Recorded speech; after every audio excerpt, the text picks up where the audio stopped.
Clarifier, répondre à vos questions comme vient de le faire Olivier. On adore faire ça dans le Télématin. Et on va continuer avec vous, docteur Kierzek. Ce matin, vous répondez aux questions de nos téléspectateurs. Donc, et la première, c'est celle de Vivian. Vivian, il vous écrit de Boulogne-Billancourt. Et voici la question qu'il vous pose. J'ai entendu dire qu'on allait manquer de Doliprane. Que prendre d'autre ? Alors, manquer, oui et non. C'est-à-dire qu'il y a un phénomène de tension, il y a une grosse consommation de paracétamol, on rentre en hiver, il va y avoir forcément des syndromes viraux et vous allez prendre soit en automédication, soit sur conseil du pharmacien, soit sur prescription de votre médecin, du Doliprane ou de l'Efferalgan, bref, du paracétamol qui est à la fois contre la fièvre, contre la douleur. Alors, c'est en tension, ces tensions devraient se résorber, en tout cas, c'est ce que ont annoncé les autorités sanitaires. Mais déjà, depuis juillet, il y a cet état de tension et les pharmaciens contingente en fait le nombre de boîtes et notamment c'est une limitation de la dispensation à 2 boîtes par patient. On privilégie sur ordonnance et puis surtout il n'y a pas toutes les formes de paracétamol. C'est essentiellement les formes pédiatriques comme les antibiotiques d'ailleurs qui sont un peu limitées. Et puis il y a plein de médicaments qui contiennent du paracétamol. Donc déjà dans des bons réflexes c'est de ne pas constituer de stock. Ça ne sert à rien de stocker, d'amasser dans votre armoire à pharmacie. Il faut vérifier qu'il n'y a pas du paracétamol dans d'autres médicaments parce que parfois on dit ah bah tiens j'ai plus de Doliprane ou d'Efferalgan mais j'ai d'autres médicaments anti-fièvre, anti-syndrome grippaux, et puis finalement, dedans, il y a aussi du paracétamol.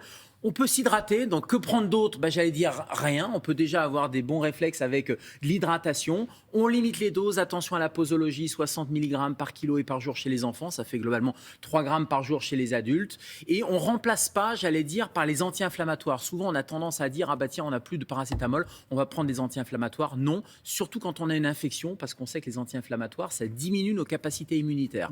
Donc du paracétamol à dose modérée, et puis on remplace par des bons réflexes. On s'hydrate et on se découvre. Alors, une vaste question qui est posée par Silem qui habite... Non, pas du tout. Alors, moi, j'ai... C'est Martine, alors. Moi, j'ai Martine. Je Allez, vais Martine. celle de Martine. J'ai des petits-enfants en bas âge et je voudrais savoir si la bronchiolite ne touche que les très jeunes enfants.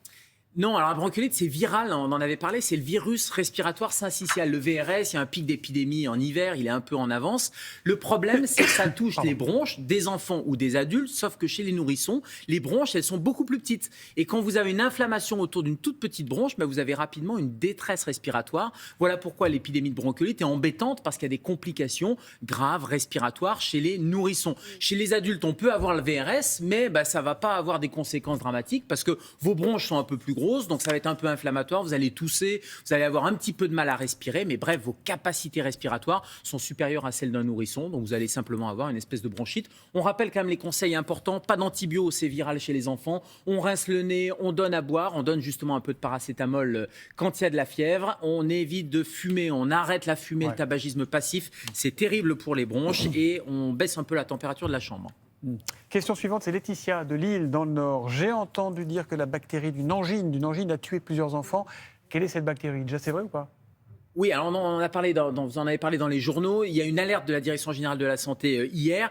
Il y a plus de cas que d'habitude. En fait, c'est une angine à streptocoque. C'est une bactérie. D'accord.